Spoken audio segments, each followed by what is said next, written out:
Welcome to the Golden Ratio Podcast. I am Jen, GR Mom, joined as always by GR Dad. Hi. How's it going, GR Dad? Pretty good. Excellent, excellent. Uh-huh. The cocktail of the week this week is sent to us by a friend of the squad, Katie. The cocktail is called the Fence Hopper. I like it. Yep. It's kind of like a stone fence, which is a cocktail we've made before. Maybe we've made the stone wall. I think we've made both either. So the Fence Hopper is bourbon, apple cider, Ooh. maple syrup, lemon juice, Angostura bitters, Yep. and then IPA. That's why it's called the Fence Hopper, because there's hops in the IPA. I thought it was just for hopper. I mean, you don't need to have a beer connection when you have a dog connection. I am not a huge fan of beer generally, and especially not IPAs. So if I were to make this, I would use, instead of 1 ounce of apple cider and 3 to 4 ounces of IPA, I'd use like 4 ounces of hard cider, which would get rid of the hops that give it its name, Fence Hopper. But I think it would be more delish. It would be named after hopper. You don't need to put beer in it. I mean, the hopper part comes from the beer. Dog. But dog. Ingo is growing hops this year in Maryland. The plant. The hop plant. Yes. Hops, the flowers. Yeah. We grew them a little bit last year, but they did not make any buds. I bought Ingo hopper plants for some hop plants. For Some Christmas? kind of present. Perhaps? Yeah. They were dormant. So he's like, oh, you bought me dead plants. And I'm like, I promise they will come back to life. And they totally did. They totally did. Yep. But they do not do well down here in Florida. You can't really grow hops in this kind of weather. It's way too hot. They need cool. Yep. So he planted them in Maryland, and they didn't do much last year, but they volunteered again this spring. It's great. I'm going to try to put them all the way up to the roof. That would be great, like when we did the loofahs.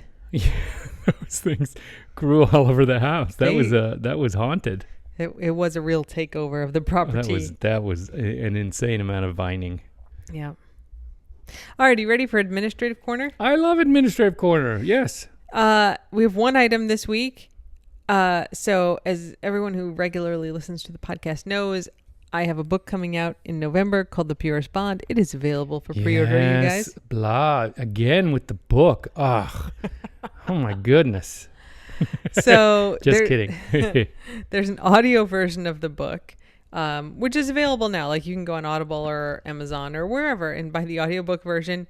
And we had our marketing call with you can pre-order it. You can pre-order. You can't just get it. It is not recorded yet. Because I'm on Amazon almost right now, if that's to be gotten right now. I could read it to you. I have the book. I could just read it to you That'd be right nice. now. Yeah. Not right now. I mean, The next few weeks. Purest Bond, Understanding the Human Canine Connection by Jen Golbeck, PhD, and Stacy Colino. That's nice. Dedication. I would totally buy that. I will.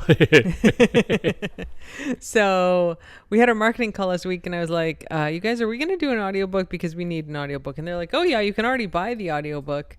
But we definitely didn't have anybody to read it. And so then like a day later, I got an email, and they're like, do you want to be the person who reads the audiobook? And I was like, yes, I do, everyone. Yes, I do. So I got the contract today, actually. So I get to read the audiobook. So if you buy the Purest Bond audiobook, you will get the dulcet tones of GR Mom reading about dogs. It's nice. Trust me. I get this every day. You get a lot of it. You get a lot of me talking. It's nice. Yep. Yeah, I would recommend for everyone. So there you go. We have not recorded yet. We just confirmed that the microphones that I have are sufficient for recording an audiobook, though apparently I've been holding it wrong the whole time. I've been more right. No, you have not. No, because you hold it like way out here, and you're like, oh, hi, this is Ingo, I'm podcasting. That's not correct. That's how professionals, singers do that. That's only like if you sing real loud, then you pull it sort of away from your mouth. I mean, I'm all into all the effects. I could do hey. I could do all the effects. Don't hurt your eyes rolling them hard. I'm going to quit the podcast. I'm quitting. I'm done. No, wait. Who's going to organize my crazy dumb stuff? We made it to episode 299. That's it, you guys. No more podcasts. Ooh, that would be funny. That would be classic. Alrighty, ready for dog updates? Yeah, we have to think of something to do for next week then. We've had only a couple suggestions that both involved talking about our dogs from the past, which I feel like we did in the like early episodes of the podcast, but like who has actually listened to all 300? I know some people have. I guess we could do sort of nostalgia one where we sort of look back and recap. I feel like it would be so boring. It's like a year-end recap. No, people love that stuff. People love that stuff. We're like, this is what happened during the year. And I'm like, it did. I forgot. Was that this year? All about that. No, more like, I forgot all about that. There was a war in Iraq? What? So it's good to have those recaps, I think, for people like me. All right. Well, we did not wage war anywhere, so... No, but I can forget everything, including and up to wars. So I forget everything. Yeah. Fair enough. Yep. Now, are you ready for dog updates? Reluctantly. I mean, I would like to stay in the administrative corner, but I understand it gets lonely in there and dark. All right. We have 2 dog updates. One big one and one little one. Let's start with the little one. Venk is little.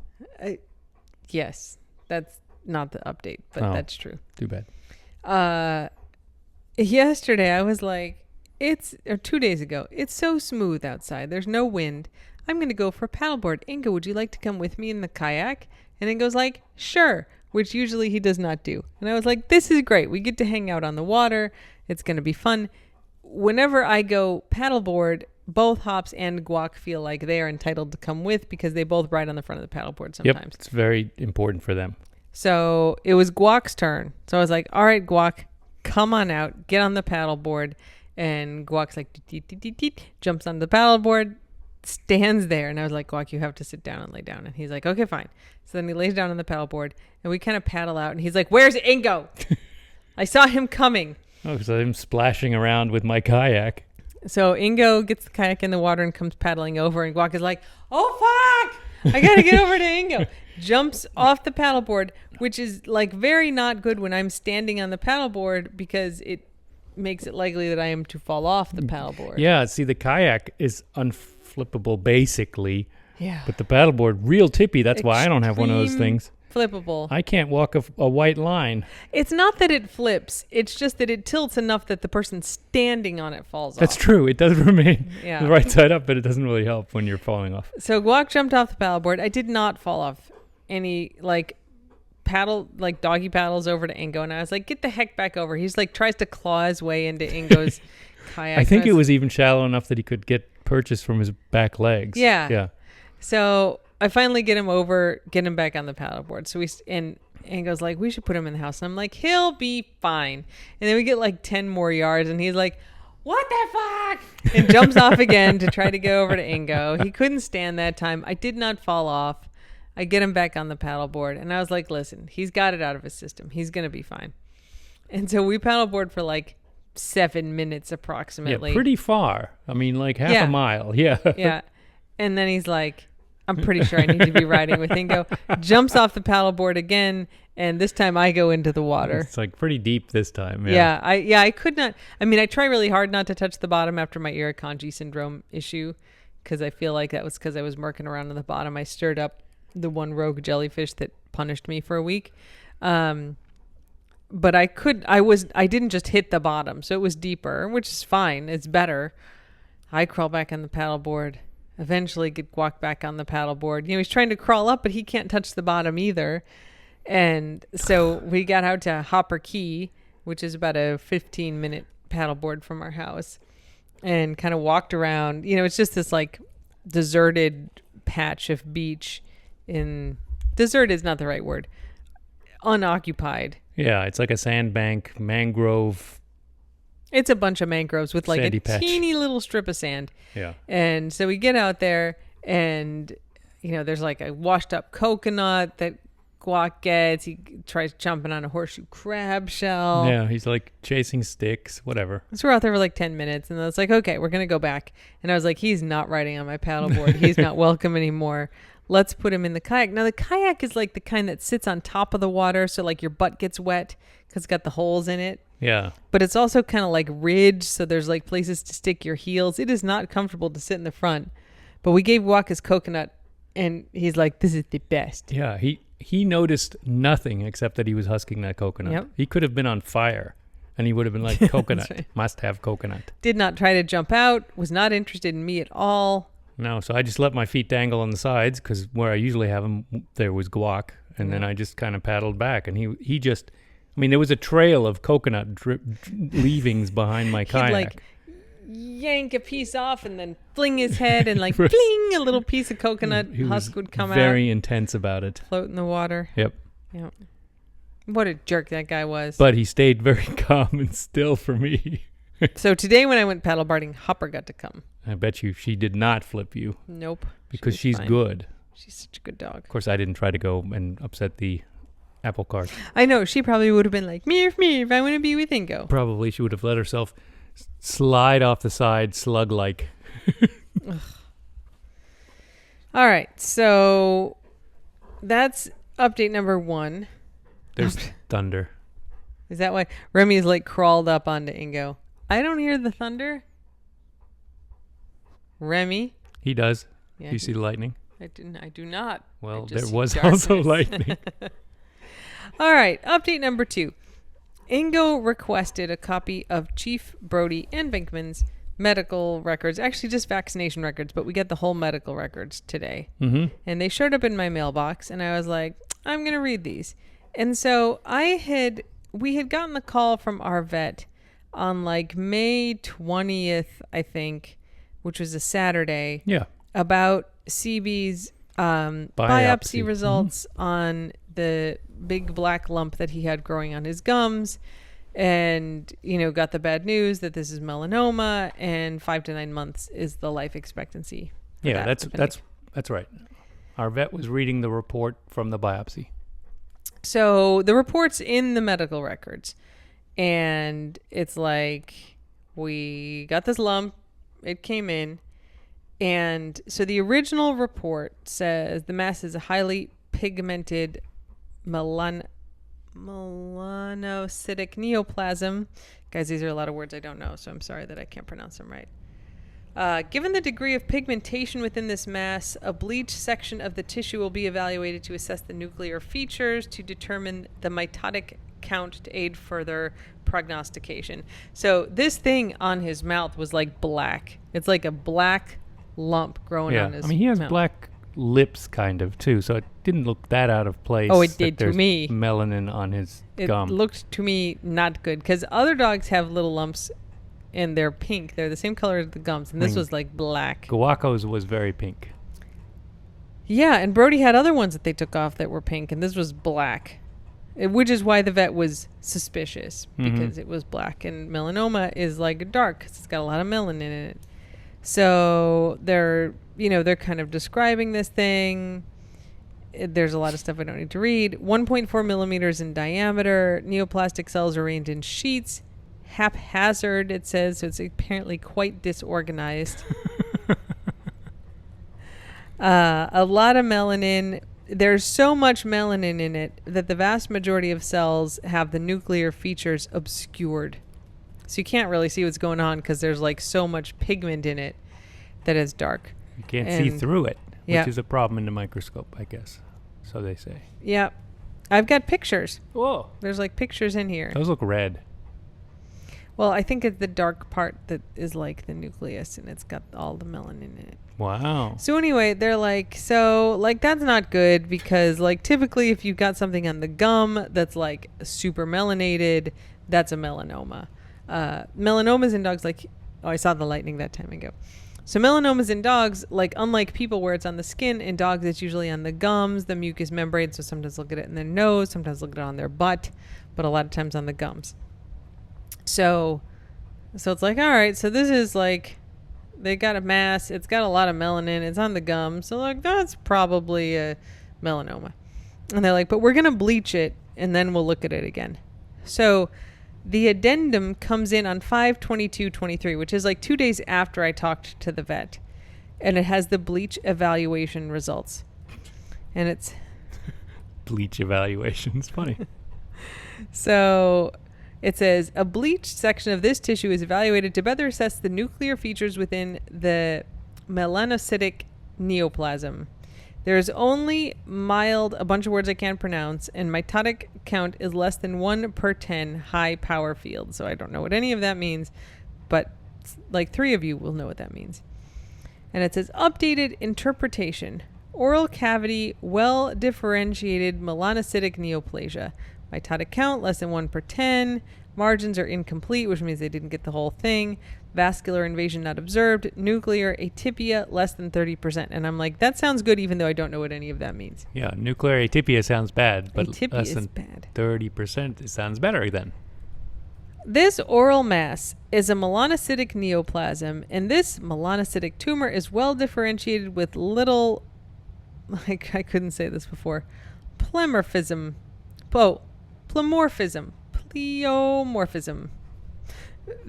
I'm so sorry, medical people who know how to say all these words.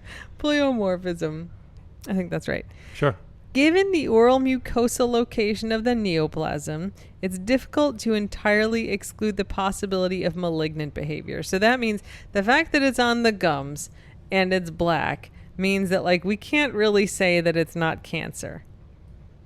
But now there's a but. The lack of anisocytosis, anisokaryosis, or mitotic activity suggests a potentially more favorable prognosis for this melanocytic neoplasm despite the oral location. So even though it's on the gums, the fact that there's none of this other bad stuff means that maybe it's not cancer. I think it's not. The nucleuses haven't split open to make more cancer cells. Whoa. Everybody shut up! Everybody. Hank, he started it. And then it says, there's a report in the pathology literature describing histologically well-differentiated melanocytic neoplasms of the oral cavity in 64 dogs. Shut up. Guac. That were all small, about 1 centimeter as in this case, and had a favorable clinical course with... Could you please shut up? I'm trying to share news. This is science, guys. Boy. All right. No so respect. Basically, what this paragraph is saying is that, like, you've got a black tumor on the gums, which, like, usually is cancer. So we can't say that it's not cancer, but it doesn't have any of the stuff that normally is with cancer. And so there's a good chance that it's not cancer. And there's a study of 64 dogs that had lumps like this that were, like, small and looked sort of like this one. And they did really good. The median survival time was greater than 30 months. Maybe even 70 months. Longtime listeners will know 70 months. That's my goal. For those of you who have not been listening to every podcast, our dog Jasmine had a cancer, and they got good margins, and the report was like, the median survival time is 70 months. And I was like, you guys, that's like an extreme... Jasmine will be 23 years yeah. old. It's like, I mean, yeah, she was like 10 or 11. I know. And I'm like, so this is like 5 years, 6 years.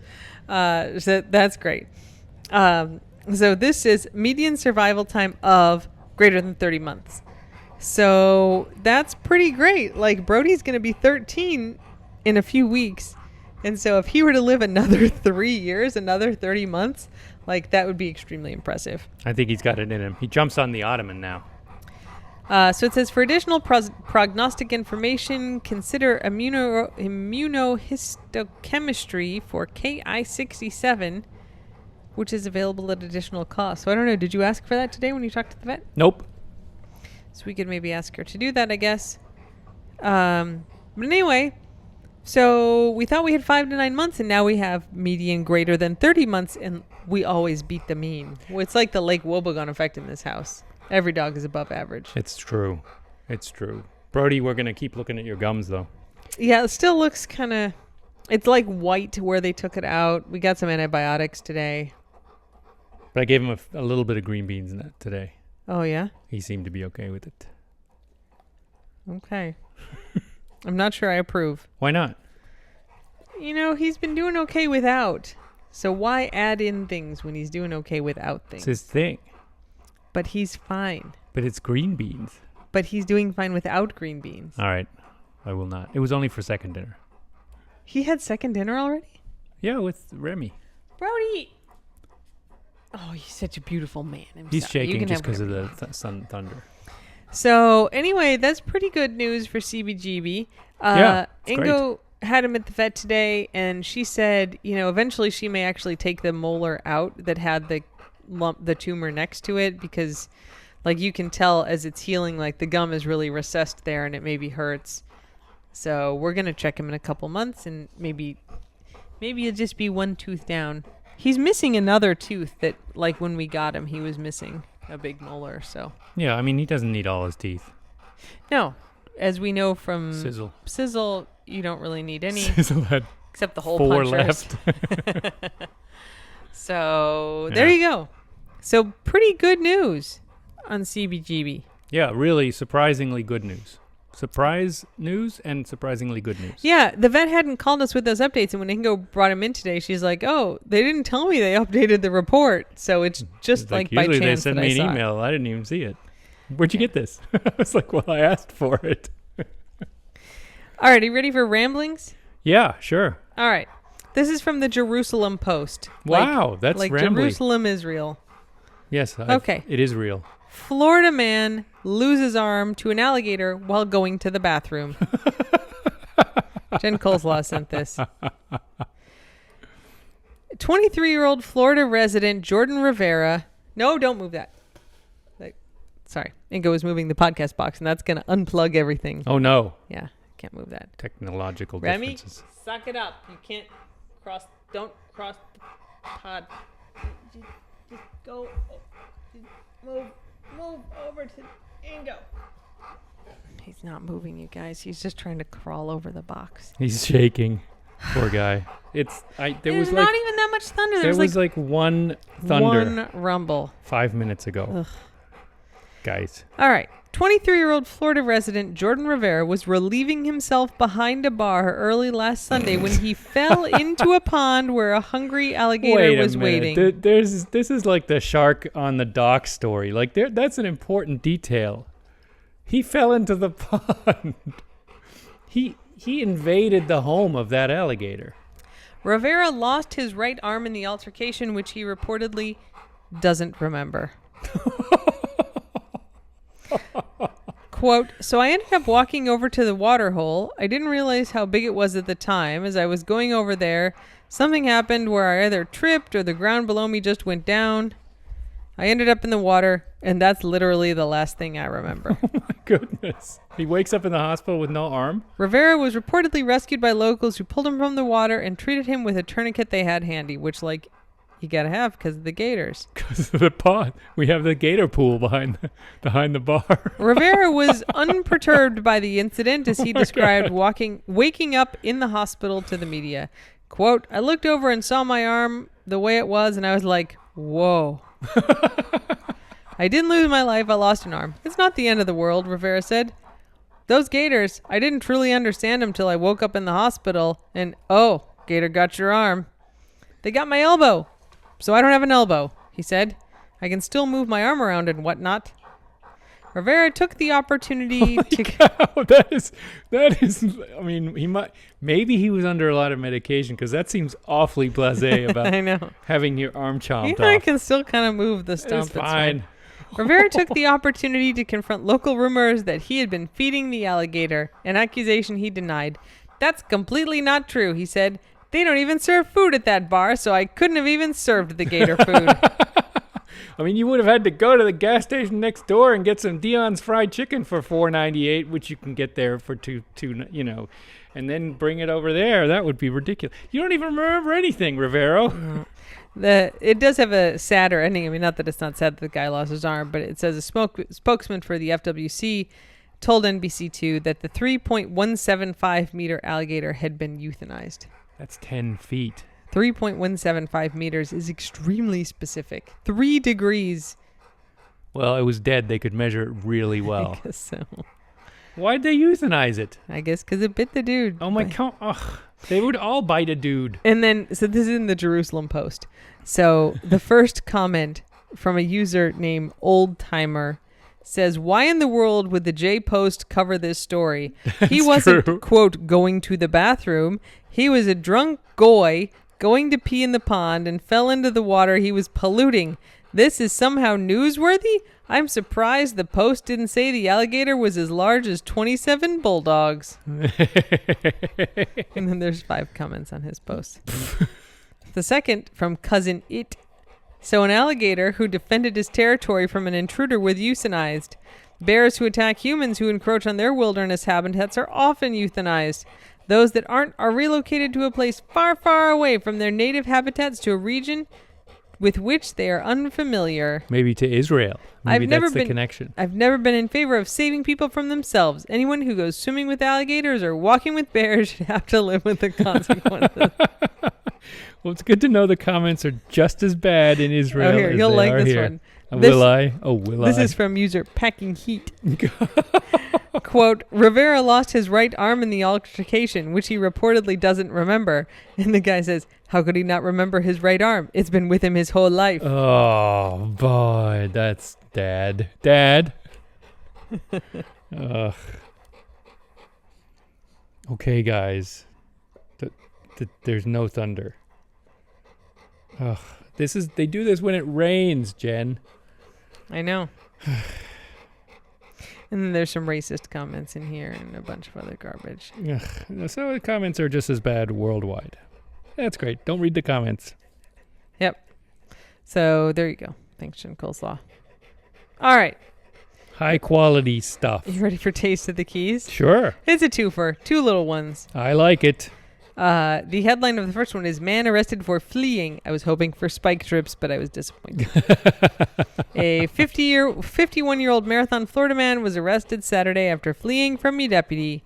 Cesar Gomez Ramos was charged with fleeing and eluding and driving without a valid driver's license.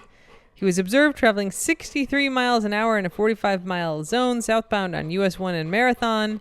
There's a lot of cops in Marathon, you There's guys. speed traps all the time. It goes down to 35 after this 45 zone, so. Yeah.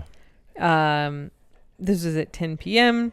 He did not stop after seeing a deputy's patrol car behind him. I like to think it's Deputy Hradecki, Yeah. who we have not heard from in a while, but who does patrol Marathon. He doesn't take credit, I think. He's just a modest guy. With lights and sirens activated, and instead accelerated away and turned sharply into 41st Street, which, of course, dead ends, like every single street on Marathon. In the water. At the water. Then turned into a residence. He was arrested there and taken to jail. Yeah, what was he? Oh, I guess his plan was like, I'm just going to hide in this I'm home, it's fine. driveway. All right, the other... I'm home. The other story is man arrested for assault.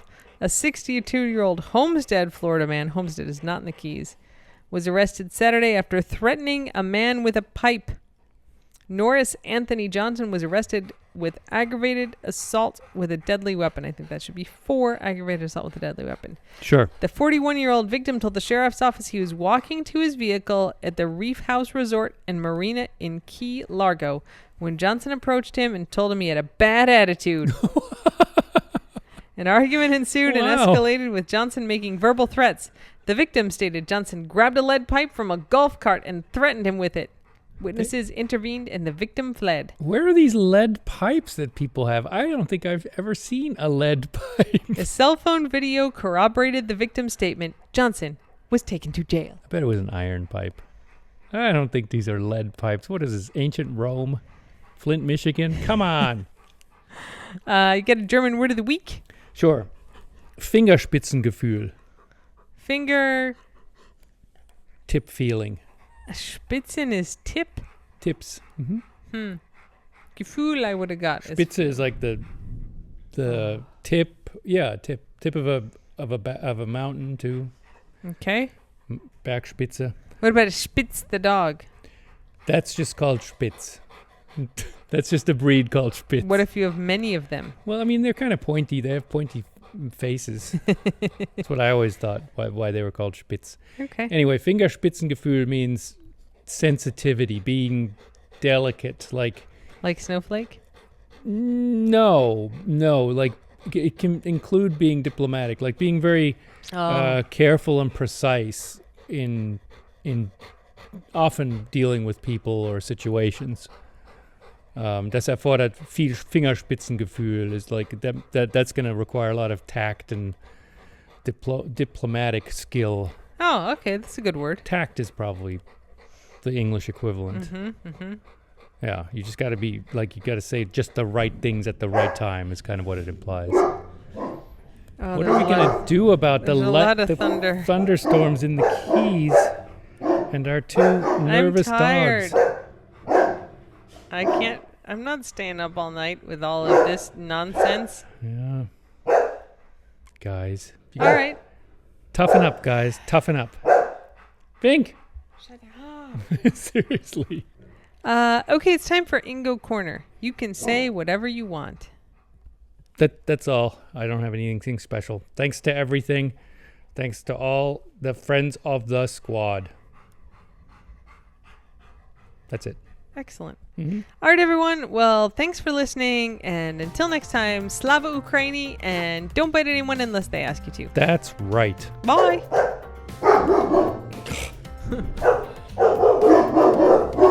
Not helping, Bing. Not helping.